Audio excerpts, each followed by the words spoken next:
Hello student, welcome to GOIS।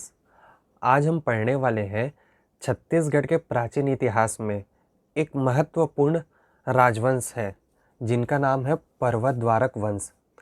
इसके साथ साथ हम डील करेंगे सैल वंश के बारे में, जो हमारे CGPSC प्री एग्जामिनेशन के लिए मोस्ट इम्पॉर्टेंट टॉपिक है, क्योंकि आजकल देखा जा रहा है कि पर्वत द्वारक वंश और सैल वंश से काफ़ी क्वेश्चंस बन रहे हैं। जैसे आपने सुना होगा राजा तुष्टिकर कौन से वंश से बिलोंग करते हैं, है ना। तो इस टाइप के सारे आपके क्वेश्चंस बनते जा रहे हैं। तो इसी में हम पहला चीज़ देखने वाले हैं पर्वत द्वारक वंश। आइए देखते हैं इस वंश के बारे में। तो सबसे पहले हम बात करते हैं कि यह वंश कौन से ज़िले में आपका शासन किया है, यानी कि इन लोगों का जो रूलिंग एरिया था वो कौन सा था। तो यह छत्तीसगढ़ के गरियाबंद जिले के देवभोग तहसील में इन लोग क्या रह करते थे, इन लोग शासन करते थे। ठीक है। इसके बाद हम ये देखते हैं कि इनके बारे में हमको पता कैसे चलता है। तो 13 ताम्रपत्र में लिखा गया है आपके पर्वत द्वारक वंश के बारे में, जिससे कि यह वंश देवभोग गरियाबंद में शासन करती थी, ये हमको पता चला है। इसी में और इम्पोर्टेंट पॉइंट ये है कि ये वाले वंश पर्वत द्वारक क्यों कहलाए। ठीक है। तो इन लोगों ने क्या किया, पर्वत को दान में देना स्टार्ट किया। ठीक है। पर्वत को दान में देने की प्रथा का शुभारंभ किया, जिसकी वजह से ये वंश क्या कहलाता है, आपका पर्वत द्वारक वंश कहलाता है। अभी हम ऊपर से ओवरव्यू देख रहे हैं, इसके बाद ये सारी चीज़ों को डिटेल से हम अभी पढ़ने वाले हैं। ठीक है। इन्हीं में अभी थोड़ा सा देख लेते हैं हम लोग कि कौन कौन सा शासक है जिसने शासन किया है। तो फर्स्ट शासक के नाम है, फर्स्ट रूलर का नाम है आपका कौस्तुंभेश्वरी देवी। ठीक है। ये एक महिला शासिका थी। इसके बाद इनका ही पुत्र सोमन राज आया, फिर आए आपके राजा तुष्टिकर। ठीक है। तो इसमें मेजर हमको 3 रूलर याद करना है, 3 शासक याद करना है, 3 शासक याद करना है जो हमारे एग्जाम की दृष्टि से महत्वपूर्ण है। जैसे कि आपको ये पूछेगा कि पर्वत द्वारक वंश में सबसे पहले शासक कौन से हुए, ठीक है, जिसने स्थापना किया है, तो उसका नाम है कौस्तुंभेश्वरी देवी। आइए इसी को आगे देखते हैं, इनके बारे में डिटेल से पढ़ते हैं। तो जैसे कि आपने देखा कि पर्वत द्वारक वंश देवभोग गरियाबंद में निवास करती थी, यानी कि शासन करती थी। तो इनका शासन क्या है, आपको मैच द फॉलोइंग में पूछता है, तो याद रखिएगा 5वीं शताब्दी में इन लोगों ने क्या किया, छत्तीसगढ़ के गरियाबंद में राज किया है, शासन किया है। ठीक है। क्षेत्र हमने इतने टाइम से जिक्र किया है, हम देख लिए हैं क्षेत्र के बारे में। इसके बाद आता है आपका स्रोत। तो स्रोत किससे पता चलता है, तो 13 ताम्रपत्र किसका है, राजा तुष्टिकर का 13 ताम्रपत्र है। ठीक है। राजा तुष्टिकर का 13 कॉपर प्लेट है, जिसके बारे में इस वंश के जानकारी हमको प्राप्त होते हैं। ठीक है। अब राजा तुष्टिकर कितने नंबर के रूलर है, 3 नंबर के रूलर है। ठीक है। अब क्या हुआ, ये वंश भी किसी भी देवी या देवता को मानती थी, जिसके उपासक करते थे, इनकी कुल देवी थी, उनका नाम है स्तंभेश्वरी देवी। ठीक है। ये क्वेश्चन आपके आए हुए हैं, सो मोस्ट इंपॉर्टेंट क्वेश्चन ये है, आप इसको बार बार रिवाइज करिएगा कि आपके पर्वत द्वारक वंश स्तंभेश्वरी देवी के उपासक थे। इन लोगों का कुल देवी स्तंभेश्वरी देवी थी। अब इन लोगों ने क्या किया, तो पर्वत दान देने की प्रथा शुरुआत किया गया। ठीक है। जिसकी वजह से इन लोगों को पर्वत द्वारक वंश नाम पड़ गया। इसी में अब शासक के बारे में डिटेलिंग कर लेते हैं। जैसे पहले शासिका हमने कौन सा देखा, कौस्तुंभेश्वरी देवी। ठीक है। तो कौस्तुंभेश्वरी देवी क्या थी, ये राजमाता थी। इसके बाद इसके आते हैं पुत्र, जिनका नाम है सोमन राज। तो यह पहला शासक हुए। ठीक है। यह पहला शासक हुए।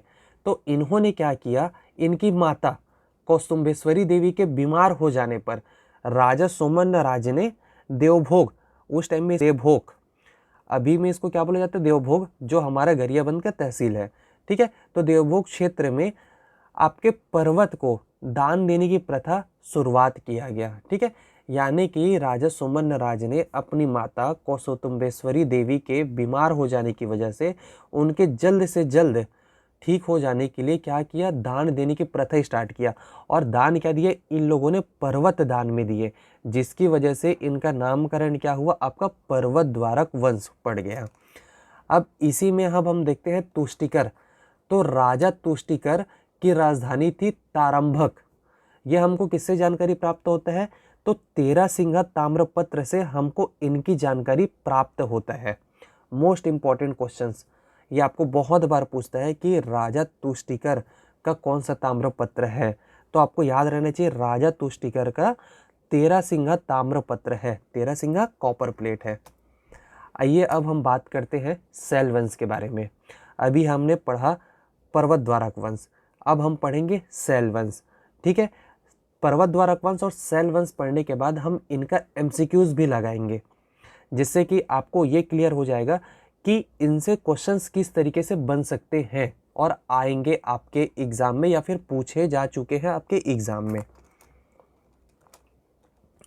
तो सैल वंश, सबसे पहले सैल वंश के बारे में हम ये बात करेंगे कि इनको और किस नाम से जाना जाता था। तो सैल वंश को ही आपके सूर्यवंशी वंश कहा जाता था। अच्छे से याद रखिएगा, सूर्यवंशी वंश कहा जाता था इन्हें। यह सरबपुरी राजवंश के समकालीन शासक थे, यानी कि एक ही टाइम पीरियड में सरबपुरी राजवंश भी शासन करता था, उन्हीं के टाइम पे सैल वंश भी शासन करता था, अलग अलग क्षेत्रों में। ठीक है, अब इसको क्या देखते हैं कि इनका शासन पीरियड कितना है और इनका शासन क्षेत्र कहाँ है। तो सैल वंश जो है वो आपके दुर्ग क्षेत्र में शासन किए हैं। रूलिंग एरिया है इनका दुर्ग डिस्ट्रिक्ट। अब हम बात करेंगे इनके शासक के बारे में। तो इनके शासक का नाम रटना बहुत ही ज़्यादा इजी है, क्योंकि हर एक शासक के पीछे आपका वर्धन लग जाएगा और श्रीवर्धन से स्टार्ट होंगे हम लोगों ने। ठीक है, तो पहला शासक हुए इसके श्रीवर्धन, दूसरे शासक हुए श्री पृथ्वीवर्धन। ठीक है, श्री और वर्धन तो सेम रहा, आपका पृथ्वी एड हो गया। तो पहले शासक कौन हुए आपके, श्रीवर्धन, दूसरे शासक हुए श्री पृथ्वीवर्धन। इसके बाद तीसरे शासक है जयवर्धन, फिर चौथे शासक है आपके श्रीवर्धन सेकंड, अब फिर आ जाएंगे पांचवें शासक जयवर्धन सेकंड। ठीक है, तो कितने इजी है। पहले शासक क्या हुए आपके श्रीवर्धन, दूसरे शासक हुए आपके पृथ्वीवर्धन, तीसरे शासक हुए जयवर्धन। फिर अब क्या होगा, ऊपर के दो रिपीट फिर से हो जाएंगे, Shrivardhan second and Jaivardhan second. I hope आप सबको क्लियर हुआ हो और बहुत इजी तरीके है इसको याद करने के, और काफ़ी इंपॉर्टेंट भी है ये राजवंश को याद करना। क्यों, क्योंकि आपको मैच द फॉलोइंग में पूछ देता है या फिर अरेंज करने के लिए दे देता है कि राजा रूलर्स के सीक्वेंस क्या क्या है। ठीक है, आइए इसके बारे में डिटेल से हम बात करते हैं। तो ये क्या हुए, आपको पता है समकालीन शासक है किसके, सरबपुरी वंश के समकालीन शासक है। इनका शासन काल है हमारा 7वीं से 8वीं शताब्दी में। ठीक है, 7वीं से 8वीं शताब्दी इनका क्या है, शासन पीरियड है। इसी के बाद हम देखते हैं कि इस वंश को क्या बोला जाता है, तो सूर्यवंशी वंश कहा जाता है। क्या बोला जाता है इसको, सूर्यवंशी वंश। ठीक है, और इनका जो शासन क्षेत्र था वो कौन सा है, दुर्ग है। अब इन लोगों को टाइटल उपाधि क्या क्या मिला है, तो महाराजा धीराज परमेश्वर, महाराजा धीराज अलग है और सेकंड उपाधि है इनका परमेश्वर। आप यहाँ पे याद रखिए, अगर कोई भी शासक या फिर अगर कोई भी आपके राजवंश किसी दूसरे राजवंश के अधीन रहता है तो उसको महाराज की उपाधि देते हैं। फॉर एग्जाम्पल, अगर सैल वंश आपके सरबपुरी के अधीन रहते, सरबपुरी के अंडर रहते, तो सैल वंश आपके कहलाते महाराज। अब क्या हुआ है कि ये लोग स्वतंत्र तरीके से राज किए हैं, किसी के अंडर में नहीं रहे हैं, तो इन लोगों को उपाधि मिला है क्या, महाराजा धीराज।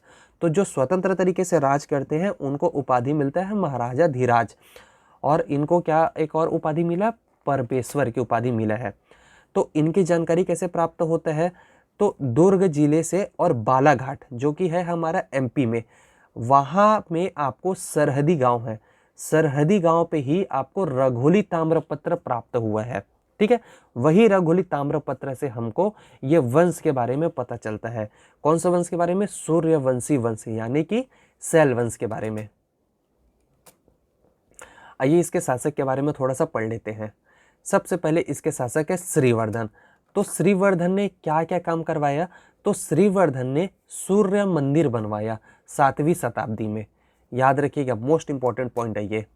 उसके बाद आएंगे इनके पुत्र, कौन है? श्री पृथ्वीवर्धन। श्री पृथ्वीवर्धन के बाद आएंगे पृथ्वीवर्धन के पुत्र और श्रीवर्धन के पोते पौत्र, तो जयवर्धन। इन्होंने क्या किया था? विंध्य प्रदेश को, ठीक है, विंध्य प्रदेश को जीता था। इनका उल्लेख किस पे किया गया है? तो जो बालाघाट के सरहदी गांव में आपको मिला है रघोली ताम्रपत्र, उन पे इनका जिक्र हुआ है। फिर आते हैं आपके श्रीवर्धन सेकंड, इसके बाद है जयवर्धन। तो इनका बस डिटेलिंग इतना ही है, आपको बार बार यही सारी चीज़ों को रिवाइज करना है। आइए इससे रिलेटेड कुछ MCQs क्वेश्चन देख लेते हैं जो हमारे प्रीवियस ईयर में पूछ चुके हैं। तो हमारा पहला क्वेश्चन है, छत्तीसगढ़ के दुर्ग क्षेत्र में 7वीं एवं 8वीं शताब्दी में सैल वंश का शासन था। इसके निम्नलिखित शासक थे। कौन कौन से शासक इसमें थे वो बताना है। तो पृथ्वीवर्धन दिया है हमारे पास, जयवर्धन दिया है, राज्यवर्धन दिया गया है और एक आपके पास श्रीवर्धन है। तो आइए देखते हैं इसका सही आंसर क्या है। तो इनका सही आंसर है ऑप्शन नंबर सी। सबसे पहले आपका आएंगे पृथ्वीवर्धन, देन आपके आएंगे सेकंड नंबर में जयवर्धन, जयवर्धन के बाद आपके आएंगे चौथे नंबर में श्रीवर्धन। ठीक है, यानी कि इसमें सीक्वेंस नहीं जमाना था, हमको सिर्फ शासकों के नाम बताना था। ठीक है, क्लियर। अब हम करते हैं क्वेश्चन नंबर सेकंड। देवभोग का संबंध किस वंश से है? तो ये देख के समझ आ रहा है, देवभोग यानी कि गरियाबंद तहसील। गरियाबंद में कौन सा रहा है? पर्वतद्वारक वंश रहा है। तो आंसर कौन सा हो गया? सी हो गया आंसर। क्लियर। अब देखते हैं तीसरे नंबर का क्वेश्चन जो है हमारे अगेन सैल वंश के बारे में। इस वंश के शासकों का वंश सूर्य वंश था। इस वंश का शासन दुर्ग के आसपास था। यह वंश नल वंश के समकालीन शासन कर रहा था। तो थर्ड नंबर वाला स्टेटमेंट हमारा क्या हो जाएगा? गलत हो जाएगा। क्यों? क्योंकि यह वंश जो है वह सरबपुरी वंश के समकालीन था, न कि नल वंश के। तो कौन सा ऑप्शन आपका सही हुआ? Answer number C, option number सी।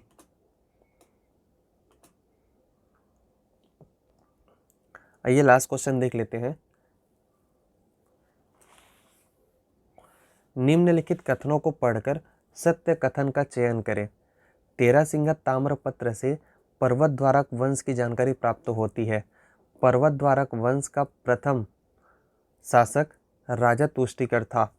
इस वंश के शासक स्तंभेश्वरी देवी के उपासक थे। ठीक है, तो इसमें क्या देखते हैं कि हमारा सही आंसर कौन सा है? डी वाला आंसर। तो सबसे पहला क्या है हमारा? तेरासिंगा ताम्रपत्र में पर्वतद्वारक वंश की जानकारी प्राप्त होती है। दूसरा क्या देखिए, पर्वतद्वारक वंश का प्रथम शासक तुष्टिकर है, नहीं सोमन राज है। और कौस्तुंभेश्वरी देवी उसकी क्या है? राजमाता थी। उसके बाद आया आपका सोमन राज। ठीक है, आई होप आपको ये क्लियर हुआ हो। जैसे कि आप देख रहे हैं CGPSC pre long term course हमारे यहाँ चल रहा है।